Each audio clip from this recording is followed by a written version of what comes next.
This week, purple. Come on, man. It's the spring colors. What are you trying to do to me?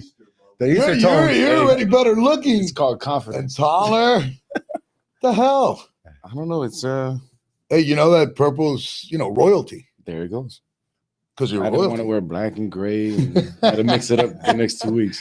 Hey, I'm excited I am about our guests today. What do you have to say about it? I'm excited because they both have Miami ties. It's always good talking to people. But we have Miami. local boys here all the time. Yeah. So it makes it a little more exciting for There me you go. There you learn about people in different neighborhoods in our own city. So I love it. Did you have a good week? Of course. Busy but good. Well, let's introduce our first guest, Ulys. Well, let me say it the way I know how You got to to say be it. an announcer right now. Yeah. So we're gonna introduce Ulys the Monster Diaz. Hey, thank you so much for having me, man. I appreciate you guys, man. And the shirt looks great, dog. By the way, Don't tell him that. You're gonna feed his ego. Normally I'm in hoodies though. Yeah. You're gonna feed his ego. He has a big enough ego as it is, That's all right. But anyway, all right. Before we get to, and what we like to do here is just go straight in. Yeah, that's all right. You know me, I like to do it quick, fast. I know. That's her good with it. Listen, I counted 1, 2, and I couldn't finish. By the way, that's only in fighting that I'm fast, all right? Listen, all I counted was 2, not 3, not 3.5, not 2.5, 1, 2. The quickest knockout in bare knuckle history, Sure. Or is it just any fighting In combat sports history. Unbelievable. Yeah. I saw that. I couldn't believe that. Yeah. I don't think the guy was ready. Yeah, Did he want to do over? He definitely wasn't ready, obviously. And he woke up not even knowing if the fight happened or not yet. You know what I mean? It was crazy. I saw it in slow motion, Nick. And since I have that, that medical background, I saw his eyes roll. And it's not a good thing. It's not a good thing. It's not a good thing because, the way I think like I don't pretend I'm a hacker, right? No, you're a doctor. Right. Brain damage immediately. Right. They call me biohack or whatever. So watch this. So when I look at these reactions, I'm thinking molecularly, and I'm watching his brain go. I'll do this in slow motion so I can make it more impactful. Right. Well, listen, if anybody knows, Nick knows we're going against some linebackers and all that in the league, boy. Them brains be rattling. That was impressive. And I saw your first fight in bare knuckle. Yeah. Okay. I know that. Let's talk a little bit. We'll just touch on your other records, which are impressive as it is. Thank you. In boxing, 12-1. Yes, sir. Yeah. Is that right? That's correct. Yeah. That one, because I've seen you fight that one. You had a bad day. Man, it was more of a lesson than a loss. You know what I mean? I needed that at that moment. And every loss is a lesson, right? Exactly, absolutely. And in MMA, 2-0. No, 1-0 in MMA. With one knockout also. And bare knuckle, 2-0. 2-0. I saw your first fight. Impressive. 2 knockouts and one of them the fastest. Yeah, in history. and thank God I didn't go get a drink because I would have missed the whole thing. Let me tell you that people, you know how you have to look back to see where your seat's at when you go to sit down. So they watch me come up. They introduced us. We face each other. As soon as they're like, all right, let me sit down and watch this fight. It was over. It was over. It was over. I got people at the fight saying, what happened? I got them on camera. What happened? We were talking about that before because it's like, that's reality. That's what it is in the street. Right. So we were talking like the rounds are what, 2 minutes? Yeah, 2-minute rounds. Yeah. In a real fight in the street, it doesn't last 2 minutes. No, absolutely not. It's like a 10-second fight. Yeah. Opalaka don't last 2 minutes? No, absolutely not. Opalaka's less than that for sure. Miami Gardens no 2 minutes, 1 minute, 30 seconds? No. Hey, Nick has a record of his own. in fights, unofficial fights. Yeah. No, listen, and Miami's well known for all those unofficial quick knockouts on Miami streets. Absolutely. And you are 40 years old. I just turned 40 last week, March 14th. Happy birthday. Season. Happy birthday. Thank you. Go. Okay. But you've only been fighting how long? I've been fighting professionally now. It's going I'm going into 4.5 years, going into my 5th year. Okay, so you've been fighting professionally Yeah, 4.5 years? I started late, man. I was, I grew up in Miami, born and raised here. I was always getting in trouble as a kid for fighting. I was just never a bully, always like a defender of my friends. And I love not picking them, but I'm ready for a fight at any time. Got me in a lot of trouble as a kid. As a young adult, I went to prison for fighting on the streets. When I got out, I always trained. I did amateur boxing as a kid. I always liked fight. I was always into fighting. I did MMA very young too. And then went to prison, came out of prison, I was with Pitbull, great friend of mine, childhood friend. I did bodyguarding, traveled the world, it was amazing. But I grew up on the streets doing street things, you know what I mean? I really didn't know any better, never had a father figure, and I don't say this for a pity trip or nothing, this is the truth. Never had an uncle, a dad, anybody to tell me, yo kid, do this, you know what I mean? Don't worry about that. And so I tried to figure it out on my own. It was always went the wrong way. And when I was 35, I was living in Colorado. I was part of the gold rush, Right. And I just had this, yeah, exactly. The green rush. The green rush. And I had this come to God moment, bro. I had this come to God moment. First time I was a day-to-day guy, living my life day-to-day. First time in my life, I was sitting there, I was 35. I go, damn, 10 years from now, I'll be 45.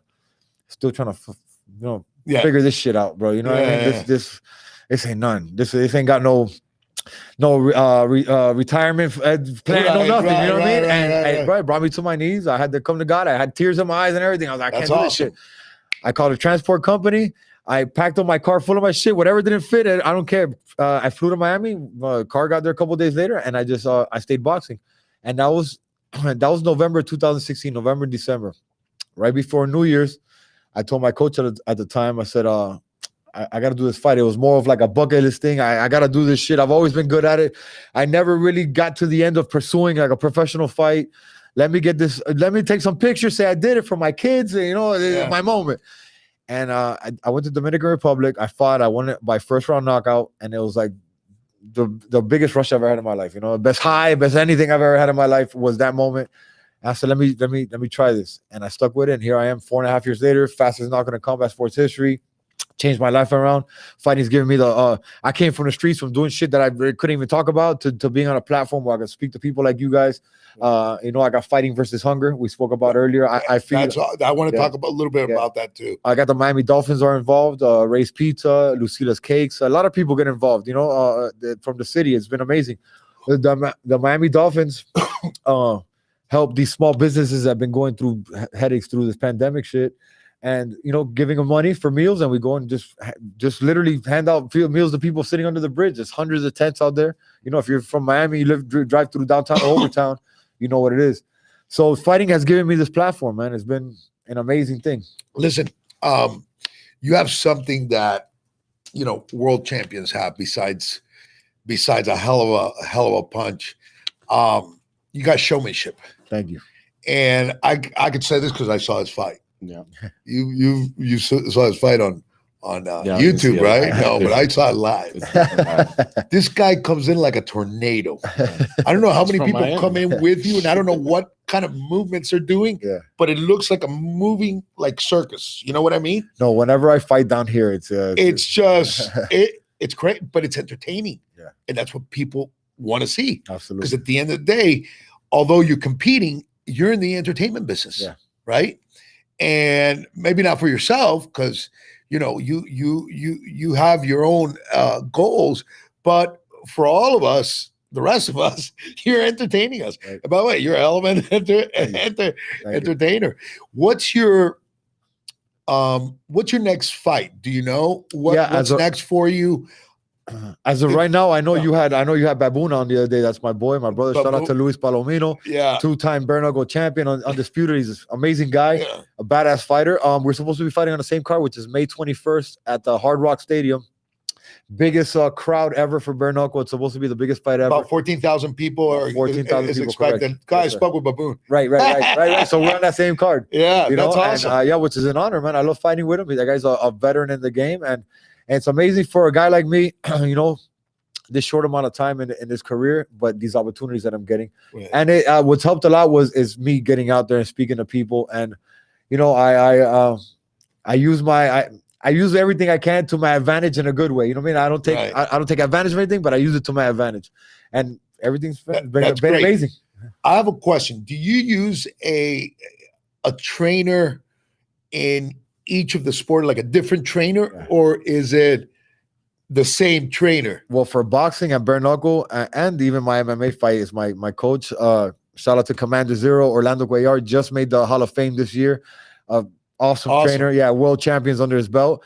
And for MMA, I trained with Yoel Romero, which is, bad mofo from Cuban from Miami, my guy, my brother. And he got me ready for my MMA fight. But as for boxing, whenever anything has to do with stand-up, my coach, always. That's awesome. Yeah. And you train in the same gym. Yeah. During the pandemic, when the pandemic hit, I'm blessed that I moved into this house a couple years ago, and my backdoor neighbor happens to be my boxing coach that I've known for years. was that really a coincidence, or did biggest coincidence of life, bro? No, you know what that is? God put that together. That's God. No, listen, I'm not religious, but I'm very spiritual, bro. And God, that's a blessing, a positive energy. So during the pandemic hit, he'd come around to my backyard, with his shield on, because he's a 60-year-old man, but he's in shape. Shield, mask, everything on. We'd hit the mitts, and then as time came by, we saw, okay, this shit's for real. It's not going to be a week, 2 weeks. It's going to be months. I have a ring in my backyard now. I have bags. That is great. 10 people a day come to my backyard and train. We call it the jungle gym. I've had regular people, 9 to 5 people. I've had Kobe coming back there. Baboon. I've had Hector Lombard. World champions, and it's been amazing, man. And we're still running it. The jungle gym is there every day. That's where I train. Speaking of a gym in the backyard, did you have any involvement with any of the backyard brawls? I didn't. That happened. That started taking off as soon as I got out of prison, and it was already a big thing, Right. George took off from there, which George is a great dude. Kimbo, rest in peace. It became a huge movement. And at that time, I came out of prison. I was trying to figure it out. I was traveling the world with Pitbull. I remember George. He was one of the fighters. He's the one with the long hair. Right. Yeah. So he's fighting professionally now too. Yeah. No, he's on the top sport in UFC. Yeah. He actually. So this is what's dope too. I have the fastest knockout in combat sports history. The next one after me and the fastest knockout in UFC history is him. 2 guys from Miami with the fastest knockouts. He has 5 seconds. I got 3. Yeah, I don't know if you remember a flying knee where he slept. I remember. Yeah. I think that's how we started the fight.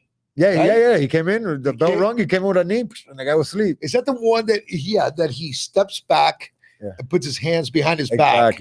Exactly. And leans up against the octagon, right? They say fight, he runs and just flies. And did you see it? I think I've seen it. Yeah, it's a huge highlight. Yeah. I didn't even realize who. You know what I love though? That was great though. Yeah. If you haven't seen it, you got to see it. I've seen it. Knocks the hell out of it. But with a flying knee. No, but what was great was his post-fight interview. That was hilarious. Oh, yeah. That was all Miami. No, you got to check this thing out. I can't even begin to tell you. It's just, it's all Miami. Yeah, it is. No, one time backstage after a fight, he gets into like another little fight backstage with no gloves on with somebody else talking trash. Like another fighter. Yeah, another fighter. They were talking trash. They came up. They were trying to hold him back. He threw 2 punches. Pop, hit him. He said he hit him with a 2-piece and a soda. That went viral too. He's a trip. That's Miami talk. Yeah, that's Miami talk. You can't do that down here. It's all about the especially the upbringing, man. That's what it does. Yeah, exactly. Fight in the backyard and just So you got out of prison and you went to work for Pitbull. Went to work with Pitt. Yep. And what were you doing for? I was his bodyguard, same thing I've been doing since I was a kid. He's my brother, you know what I mean? Right. If you ever, like I said, we never picked on nobody, but if you got into a problem, I was there for it. Yeah. So I got to do that, get paid for it, travel the world, man. I came out and a month later, I was in South Korea, Belgium, Japan, Italy. So you had all the benefits that Pitbull had. That was amazing. That was great. So you had a great time. Best time, man. And now you're doing something. And I was young. I was 25 years old. Wow. Yeah. Wow. All right, let's talk about something that I know that's dear to your heart, which is you're involved with a nonprofit, right? Organization. Yeah. Can you tell us a little bit more about what you do? I got there's one called Outside the Ring Champions, which I work with my boy Master Lewis. Shout out to him, great guy. He has an after school care.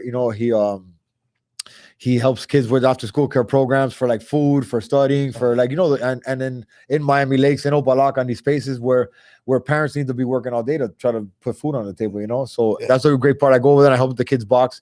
Kids from foster homes and stuff come over.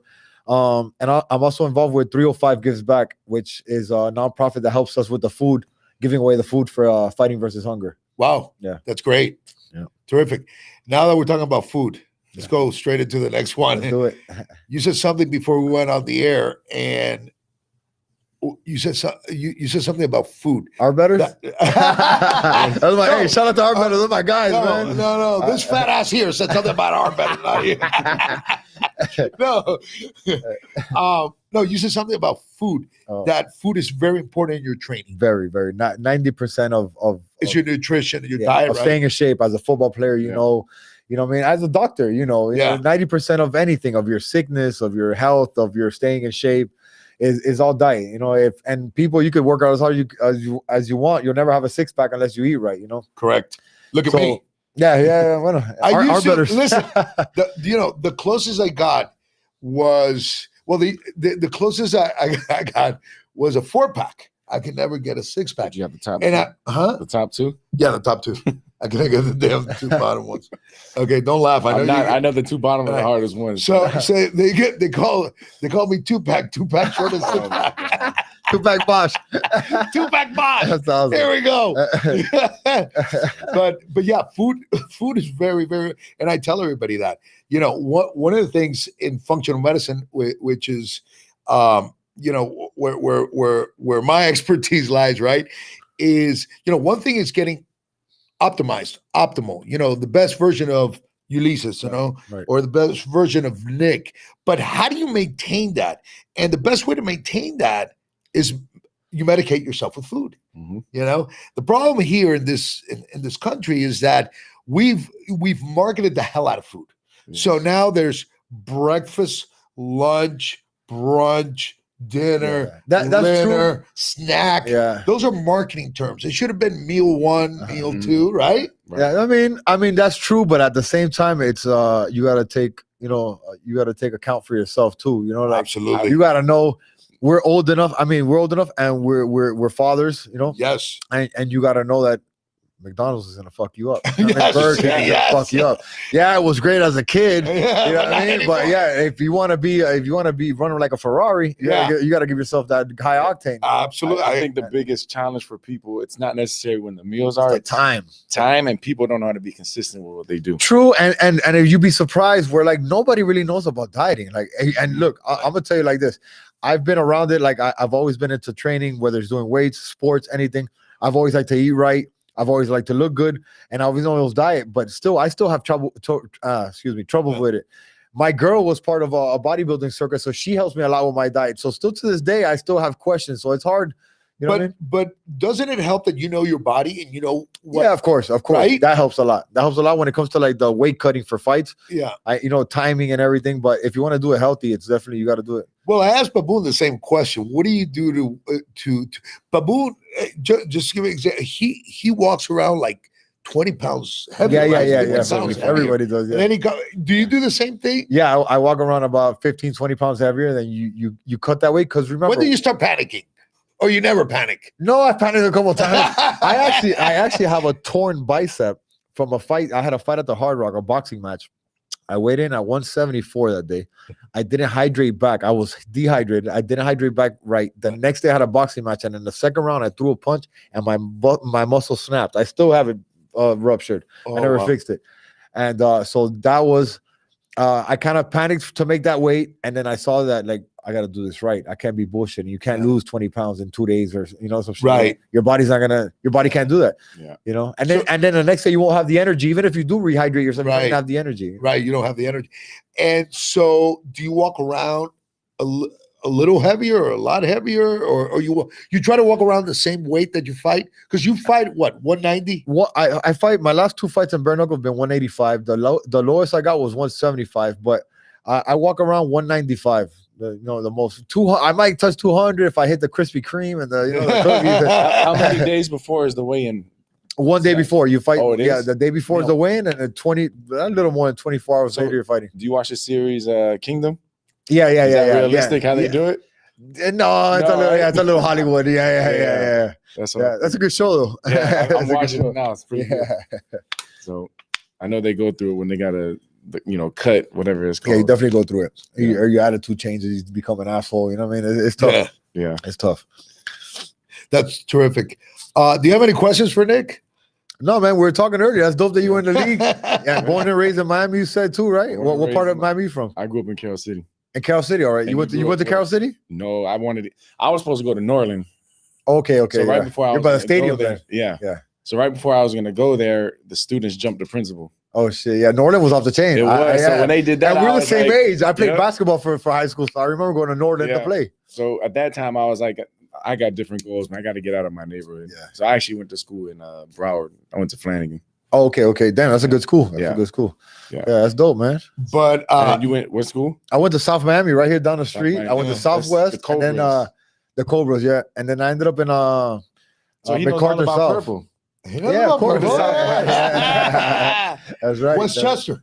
Yeah, Westchester. Born and raised. Yeah. So listen, I think you've given here, Nick, like a new colors right now. No, like a new goal. Right? What's that? He's 40 years old. Yeah. How old are you, Nick? I'm a year younger. Okay. Well, not a year young. I'm a few months younger. You could, because all kidding aside, you know, the first thing I thought about is, wow, you're 40 years old. That's amazing. First of all, you look like you're 25. Thank you. Number one. I've never felt better. I've never been in a better shape or just better condition, not mentally, spiritually, physically, in my life. You know what I mean? And like I said, I went a big part of my life bullshitting. You know what I mean? Trying to figure it out, and now I got it. I don't have to completely figure it out. But, I'm on a good road. I feel I'm going a good way. I'm getting good results. I think you motivate older athletes. You're definitely an example to follow. And I'm impressed with your humility as much as your talent. Thank you. And I still say it was 2 seconds. So have Guinness call me. Yes. I definitely will. All right. Because I saw it. So, but I want to thank you for coming on. We want to wish you the best. Thank you. And by the way, I'm going to be there in that fight. Thank you. No. Maybe you can break your own record, 1.5. Yeah, I'm not going for it. I'm actually fighting a great guy named Phil Baroni. He was a UFC veteran in my next fight. But I want to thank you, man, for giving me this opportunity. Both of you guys, thank you so much for having me on here. It's awesome to do it with you guys, Miami guys. You know what I mean? Absolutely. And I wanted to tell you, man, it's awesome what you're doing. In a loose sense of the word, we're both ex-cons. Absolutely. And you came out of that. I came out of it, you know what I mean? And we're doing great things, positive things. And it's awesome to see that, man. Thank you. And on that note, and I guess that's why you said it best right now. We were ex-cons. We did what we did. You get the stigma, you know what I mean? You get the stigma. And really, you only have two choices when you come out. Right. Either you run away from that or you embrace it. Right.